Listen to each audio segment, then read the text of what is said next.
At what point is the private sector willing to pay to do what needs to be done in the region? We have a diet of limitations, but not a sufficient discourse on our possibilities. This is a critical step in our regional integration process. Mistrust within countries is defeating us. It's not an economic matter, that is a matter for mindset. West Indian people, we are a gem. Let's advance our partnership together through the region. Let us organize and do that together. We need to ensure that there's transparency in what we do. I do it because I love it. I'm passionate about watching things grow. If there's a will, you will find a way to make it happen.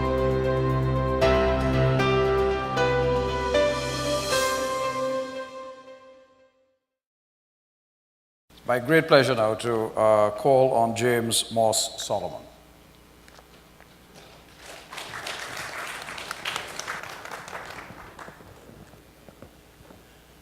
Good morning, buenos dias, bonjour.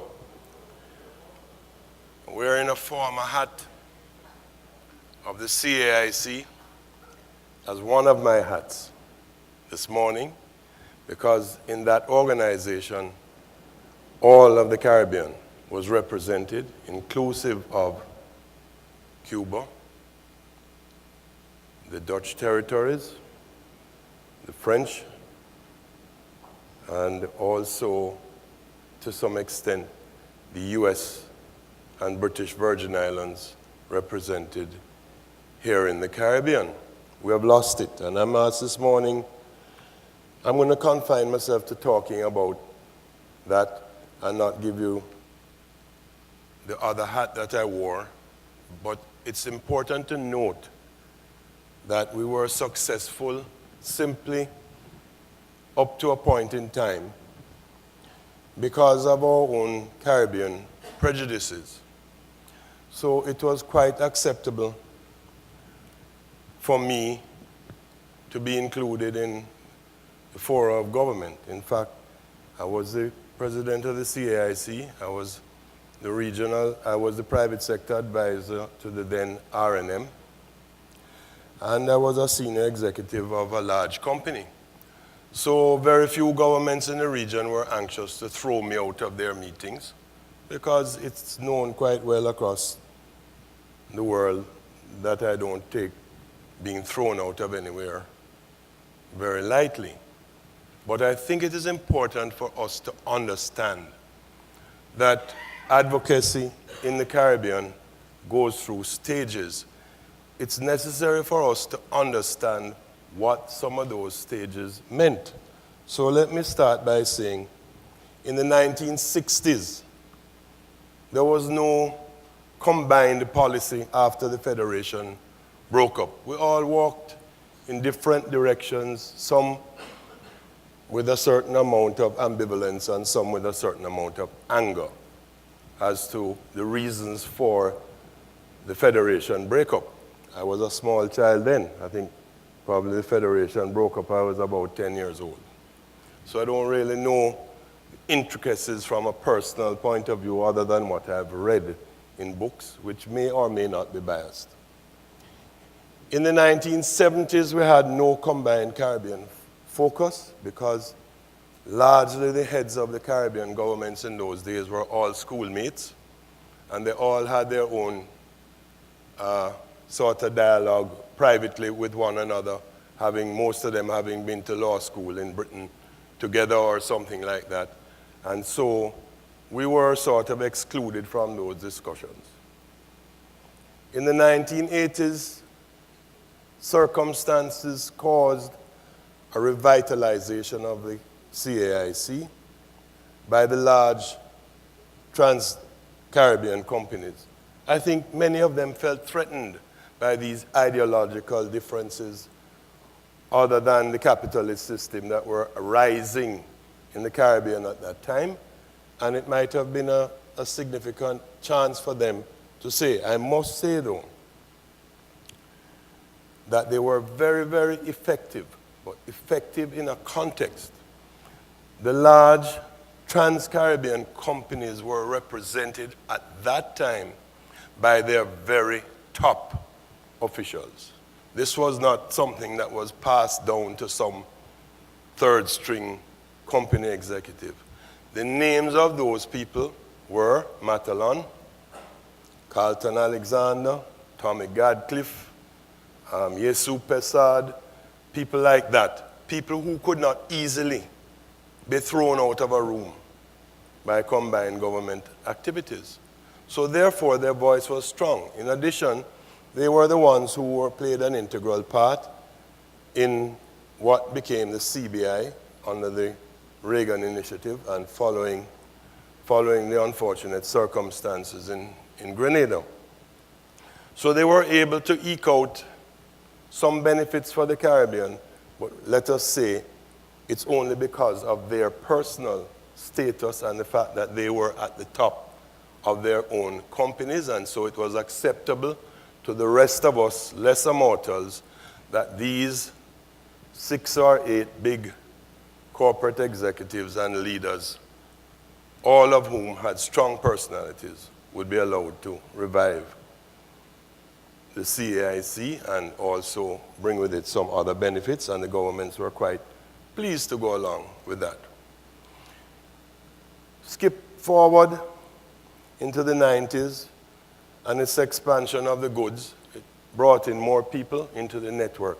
It brought in the OECS, it brought in a lot of other people in leadership positions within the CAIC and within the general Caribbean. 2000s saw a much wider integration and inclusion of smaller companies, broadening of interests of the organizations of the Caribbean towards governance, growth, and new markets, and access to those new markets. That's when trade negotiations started. However, we must notice at the same time, there's a change in the constituents of who are interested in this in the region. It's not just the big 8 companies. It's not them.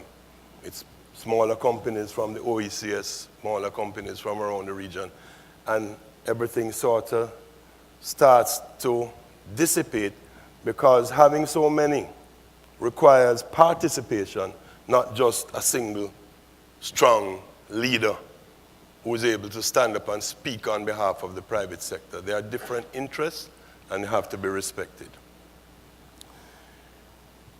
Private sector left trade matters largely to governments, that is in the trade negotiation, and decided not to take any part. There was little CARICOM participation except for a few large companies. I can recall in the early days, in the late 90s and throughout the 2000s, when I'm going to Quartet or to regional negotiations, I can count on seeing Dr. Marshall Hall and myself. That's who I can count on from the private sector that are going to be everywhere. So we left it alone, and the governments went down a road, guided by people who were not involved in trade, and guided by people who were rather more fascinated by the legal processes and the arguments involved in trying to pen a document rather than actually selling goods and services. There was a greater acceptance of the private sector by government, seemingly, across the region. The revised treaty was foremost in their minds in the early 90s, and it was revised, and then a lot of dialogue, conversation took place in government circles about the revised Treaty of Chaguaramas. Then, rapid government changes reintroduced the concept of CARICOM as a beating stick, just the same way it was when I was 10 years old and we came to the end of the Federation. Because it was taken that opposition parties could freely negate any value that there was of CARICOM in a popular tribalist sentiment within their own territories to say, well, Barbadians don't have to have Jamaicans, and Jamaicans don't want to deal with small island. And the opposition took that on the platform. So the governments found themselves in an invidious position. That is the incumbents. Then what happened was unbelievable. Governments changed. And the people now who were against the treaty now find themselves that they have signed the treaty and they have to be backing it up. And in the meantime, the other one who was in government defending it before is now in opposition. And you understand the dynamics of confusion that took place, particularly as CARICOM. Nobody, it never ever became a political argument on a platform to say, well, let us invade the United States. You know, that was not the talk. The talk was about CARICOM because it was a convenient beating stick to convince people to vote for me because I'm not going to let the Barbadians in, and worse still the Trinidadians because they're all terrible and spread a lot of rumors about everything. So a hot and cold debate started right across the region. This is not confined to any country. Right across the region, this hot and cold debate about CARICOM. The casualty in this was the Secretariat. They bore the brunt of the dislocation because of the ambivalence of succeeding governments which were being regularly changed. The Secretariat was afraid to really put their foot down in some of the governance issues that I think they were originally set up to do. Time went on. The CAIC was now seen as irrelevant to the large companies because the large companies recognized what was going on and decided to step off on their own into the world because they could afford it. They can afford to put 10 people to work in England and 15 to work in the United States, and really took an attitude which, forgive me for saying it, but was to hell with government. We're moving out. They were not seen as necessary in government for international expansion, even with respect being given to trade negotiations that were on the way. Individual market protectionism was seen outside of CARICOM, and we pandered. We pandered to the political debate and thought that the future was to withdraw from the CARICOM private sector arrangements and just try to have influence over our ministers, who we were inadvertently putting in an invidious position, because I cannot say to my minister who is sitting here, behave in a manner that is ultra-virus to the treaty, which the government of Jamaica has signed to. But many of our colleagues believe that the way to do it is to go to the minister to ask him to behave in a manner that is ultra-virus. If he doesn't do it, then we will lobby for having him removed. Change the cabinet and send him home or something like that, or don't vote for him or something. But whatever actions we have taken are misguided and put our own governments, our own Caribbean structures in jeopardy in the face of a vastly and rapidly changing world.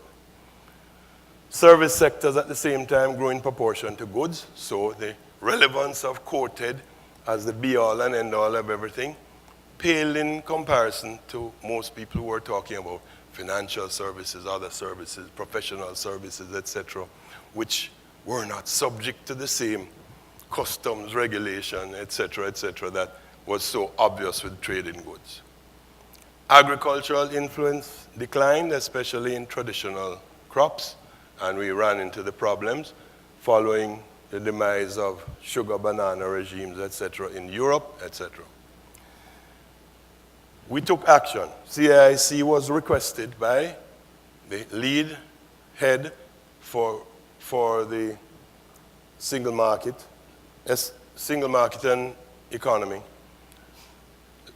former Prime Minister Owen Arthur, and I responded to that. I have a picture of Prime Minister Arthur and I signing the agreement for the establishing of the Business Council. 2 annual meetings were held, agreements were signed, the format was inclusive. That was a problem. That was a mistake, and let me take responsibility for that. I convinced all the players to come together. So we had WORSPA, we had Caribbean Hotel Association, all the other ones coming in, and inclusive of the Caribbean Council of Labor. That scared every politician, because they thought previously that these labor unions were part of their political party. That's the tradition in everybody have a labor party, every one of us. And this is the basis on which Caribbean politics has developed over the years. So that scared everybody. However, at these fora, serious regional strategic issues were addressed, and they were common to all. They were common not just to sectoral interests. They were common to the well-being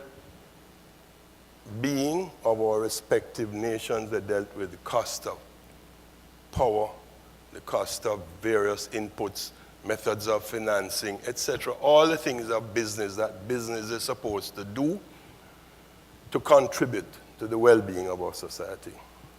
Then, in the midst of this, you had elections.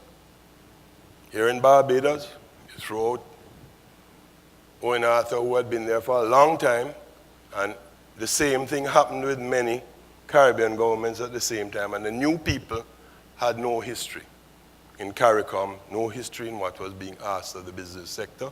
So an entire knowledge base was lost.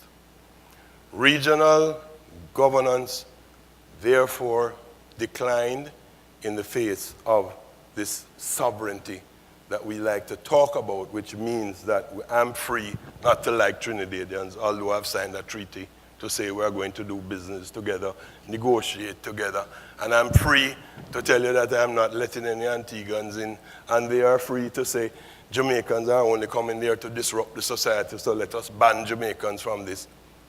We have paled into little tribal units. Outcome, the large Caribbean multinationals have left the building just like Elvis. Elvis is no longer in the room. If we look around us here, the leaders of most of our huge businesses are not in this room today. I'm a has-been. I'm retired 6 years. That's why I'm here. Okay? The leaders of all those big businesses that I spoke about before, with Sydney Knox, etc., their leaders are not in this room. They have left the building. The smaller firms have been left leaderless by the actions that we have taken as the bigger businesses, and also there is no adequacy of capital for them to think about expanding. The four-step program, which is CIC, presented twice to the heads of government, which was accepted by the heads of government, said, let's start with 4 stages. There's a very small person in the Caribbean who is selling at a school gate. Let's get that person convinced by policy to move up to somewhere where they're selling in across the whole city. Let's get the people in the cities selling in the entire country. And finally, let's get the those who are at the country level out into the Caribbean to follow what we call the Caribbean multinationals. The latter stage is that in order to access the larger world, the Caribbean multinationals need to work together in order to attack the 200 other countries in which we are not doing business as of this morning. And they have to do it together because we are all small companies by world standards. We are all SMEs. Even the large Caribbean multinationals are SMEs by world standards, and we need to join together. So our current business focus has been derailed. We're thinking on shrinking local markets. That's where we're doing business. We are surviving because of some donor agencies lending us money, or the IMF dictating to some of us what we should be doing, but our local markets are declining, and we have no way, based on the mistrust that we now have of one another, of working together and moving beyond the stage where we can access these larger markets. Protectionism has reared its ugly head again, and this is a major problem for us in the Caribbean. That's the background which I was asked to explain to you. I hope I have been clear, and thank you for listening.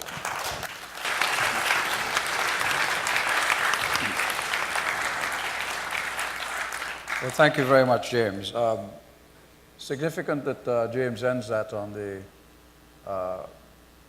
fact that sovereignty becomes once again dominant amongst our governments. Sovereignty which they exercise against each other and preserve and try to safeguard jealously, while they surrender it to external forces, which place them in greater jeopardy than they would have been had they pooled that sovereignty in the Caribbean to make the region itself a lot stronger. Well, I need not tell you that we are now fast running out of time, but it's my pleasure to introduce our last speaker and to give him the podium, Dr. Desmond Ali.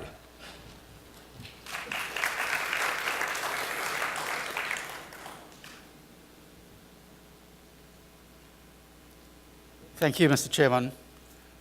Distinguished Excellencies and my colleagues, a very good morning to all of you.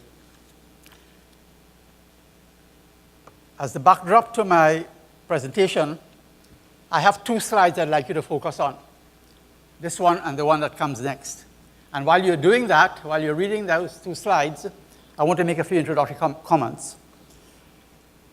I keep hearing this thing about the private sector, that we are not involved. And I think that's an unfortunate comment. Unfortunate in the sense that we try to be involved. We don't get invited, as my colleagues have been saying. And even when we do papers for COTED, I'll give you an example. I did a paper for COTED 2 years ago. I turned up at the Princess Hotel in Georgetown, and I couldn't get entry to the meeting. Luckily, the Minister of Trade of Trinidad and Tobago happened to be my good friend. So he saw me in the corridor. He said, Desmond, what are you doing here? I said, I came to COTED because I have a paper on the agenda, but they won't let me in. He said, come with me, man. You're my advisor. And that's how I got entry. So I wanted you to see this slide to talk about a policy on the supply of food that apparently still seems to exist amongst the developed countries.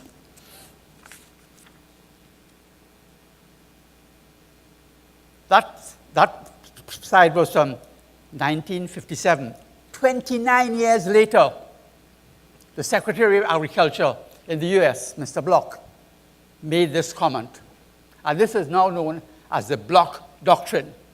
And that still seems to guide the policy of food production in the developed countries. Mr. Block seems to have conveniently forgotten that in the emerging American colonies, we in the Caribbean were large suppliers of food to those emerging colonies. I want to start off with a sad story. In 1999, at the International Poultry Exposition in Atlanta, Georgia, Bruce Hansen, the CEO of Gladstone Foods in Bahamas, we were having lunch together. He said, guys, this is the Caribbean guys. We all go to that show because it's a technology show and supply show and that kind of thing. He said, guys, we're having a big problem in Bahamas. The problem is this. Our borders are very porous. A lot of product, chicken product, poultry products, are coming in from Miami through these porous borders and killing us. Gladstone was the largest poultry company in the Bahamas. So Bruce got us together, had a meeting, and in 1999, we formed the Caribbean Poultry Association, which is an association of poultry processors, feed manufacturers, and suppliers. The idea was that, and I'm giving you this background because it tells you how we got to the situation of advocacy in the Caribbean Poultry Association. So we decided to meet and we formed the Caribbean Poultry Association with the sole purpose then of advocating the defense of the poultry industry. By 2004, Gladstone has disappeared. No more Gladstone.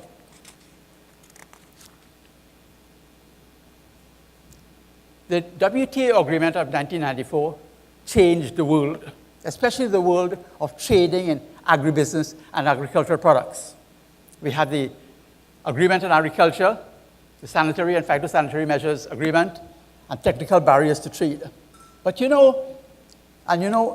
we must ask ourselves, are there two sets of rules? One set of rules for the developed countries and another set of rules for the developing countries? Let me show you what I mean. This is what happened in Norway. For the budget of 2013, not any big thing, the budget of 2013. Norway is part of the European Economic Area. Yet, for the budget of 2013, the Minister of Finance in Norway introduced new tariffs against his own colleagues in the EEA of 439% on lamb and twice on beef. 5 times the current duty on lamb products coming in from his own colleague countries in the EEA. And when the WTO did their review, the trade policy review of Norway, the minister said Norwegian agriculture needs an import regime that allows for sustainable domestic production. And he further said, we do, however, make no apologies for our agriculture policy. If ever there's testicular fortitude, that is it. Let me tell you something. The two most heavily defended agribusiness sectors in the developed countries are dairy and poultry. Let me give an example of that. A few years ago, when Trinidad we manufactured Milo at Nestlé's in Trinidad, when you flew to Toronto, the first thing the customs officer asked you in Toronto, do you have any Milo? And if you did, they seized it from you. We stopped making Milo in Trinidad a few years ago. When you go to Toronto today, you know what they ask you? Do you have any KFC? And if you do, they seize it from you. That's the extent to which the Canadians go to defend their dairy and poultry industries. What are the advantages of poultry? Why does everybody talk so much about poultry? Well, first of all, poultry are fast-growing, excellent source of high-quality protein, and neutral in terms of consumption taboos. Some people don't eat beef, some people don't eat pork.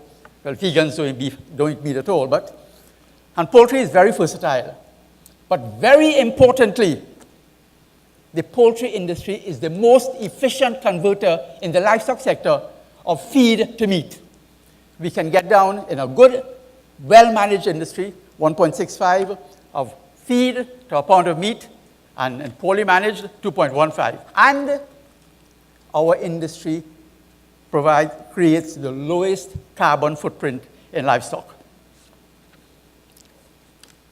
People have strange ideas about the Caribbean poultry industry. People think we are a backyard industry. I mean, our own ministers, when I take them to a plant in Trinidad, it blows them away.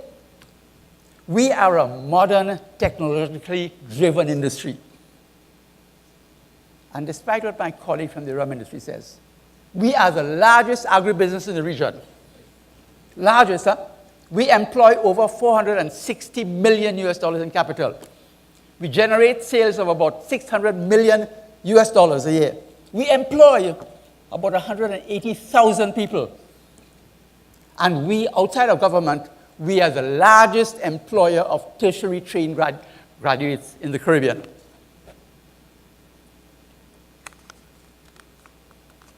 We in the Caribbean love poultry. We love poultry meats. We eat between 32 to 42 kilograms per person per year. In some of the Eastern Caribbean countries, that figure is skewed. You see figures like 60 and 65, but that's only because of the impact of the tourist industry. Our table egg consumption is small, but it's growing. We are nowhere near like Mexico, about 380, or China, about 400. We are in the region of between 70 and 100 eggs per person per year. But very importantly, we are in the invidious geographical position of being located between the two largest global exporters of poultry in the world, Brazil and the United States. And they are both casting eyes at our markets. So what are the problems? And why are we getting to where we are? And why was the Caribbean Poultry Association formed? And why are we dealing with issues of advocacy? Well, first of all, we have increasing imports even from non-approved countries. Let me give you an example. Any one of you fly into Piarco and you have in your luggage grapes from Chile. The agricultural officer seizes it and tells you grapes from Chile are not allowed. You go outside the airport to the nearest supermarket and grapes from Chile are on sale. So where is the problem? We took pictures. We have a thing called a 7th schedule, which says that poultry from a certain number of countries are allowed to be imported in Trinidad, and from other countries, no way. We took pictures of poultry from Chile being sold in supermarkets. Took it to our Ministry of Agriculture, Ministry of Trade, Ministry of Legal Affairs. No one takes responsibility. Even the chief veterinary officer sent us an official letter saying she never approved it. We go to the Ministry of Health, say, well, somebody sees it. They don't have the responsibility. Nobody seems to know what's happening. So why are we seeing increasing imports? Now, if you include Haiti in the imports of dark meat, we are the 5th largest importer for US-sourced dark poultry meats. So why is that important?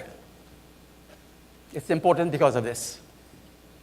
In the US, practically the entire bird is amortized on breast meat and on wings. Everything else you can give away. So in the US, and the last figure I have, they have about 3 million tons of leg quarters, backs and necks, turkey legs, turkey necks, sitting in cold storage. And the older that meat gets, the cheaper it gets. I have seen in the Caribbean poultry meats coming in from the US, where the stamp says for pet meat only, and then overstand by the USDA saying for export to the islands. I have seen, in our industry, we sell all our meats within 90 days of production. 90 days of slaughter, all that meat is gone. We've seen poultry meat coming in from the US, a year old, 2 years old, 3 years old. I mean, it's just a disgrace. People ask, can we export? I say, yes, we can. We have the installed capacity in plant. We have the installed capacity in farmhouses. But no, we cannot. You know why? Because there's the SPS agreement and there are TBT measures. And let me tell you something. For meats, the SPS and TBT measures are applied with the strictest rigor. And that's the reason that we've gone to the issue of advocacy, to help to change the situation in the Caribbean. Plus, our industry has moved from raw, chilled, we've moved from frozen product to chilled product to chilled parts, and now we are moving to value-added products, value-added convenience products, because that's where the industry is moving.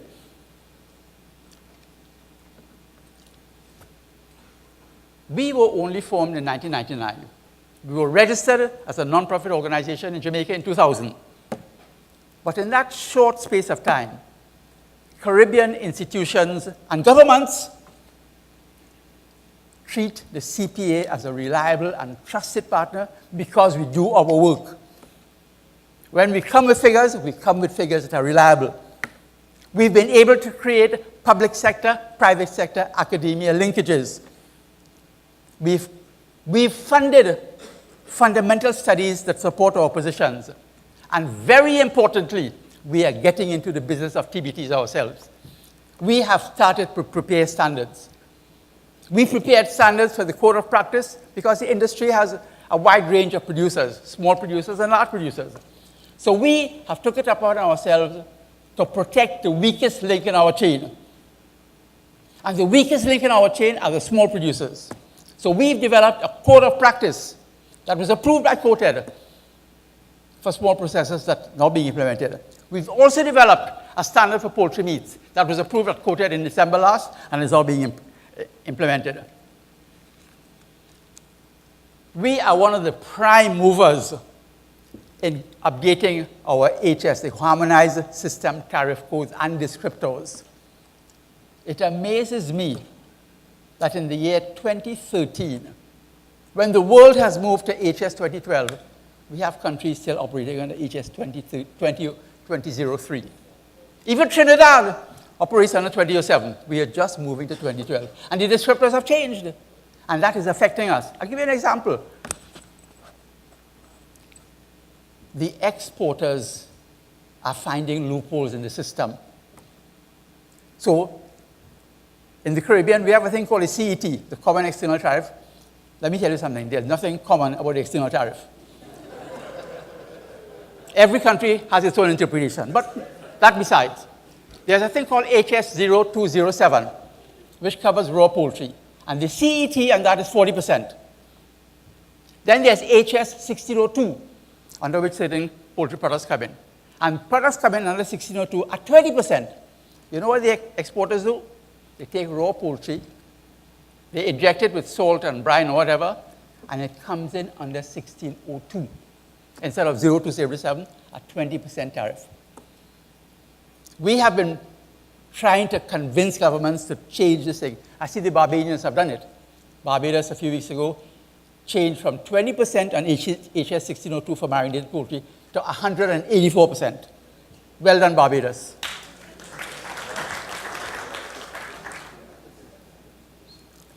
Yeah, I'm finishing. A few minutes. Yeah. So one of the reasons we can't export, and I've heard this said before, our regulatory framework is extremely weak and extremely outdated. Our public health ordinance dates from 1954.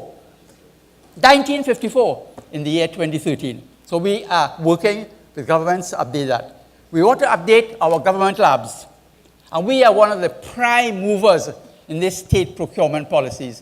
It amazes me that we have a school feeding program in Trinidad and Tobago. In the days when we had money, I heard it said that we're going to import school meals from Luxembourg, a country with less population than we have in Trinidad and Tobago. Today, I had a meeting last week. A minister told me that on our school feeding program, we have grapes and apples because they're cheaper than anything else. What are we doing? We supply all the fast food franchises in the Caribbean. We have just gone to sourcing corn within the Caribbean. And that's one of our initiatives. Already, 12 million pounds of corn have been shipped from Belize, well done Belize, to Guyana. And the Guyanese say it's the best quality corn they've ever seen in their lives. And it's all non-GMO. We want to expand that so the Belizeans can supply more corn to the Caribbean livestock industries and animal feed industries. So we want to work together to move the industry forward. We've been 50 years in existence. We're a crucial source of protein to the nutrition of Caribbean peoples. We are an important contributor to Caribbean socio-economic development. Create employment in rural areas. We create a lot of employment for women. We are here for the long haul, let me tell you. And like last evening, we are built to last.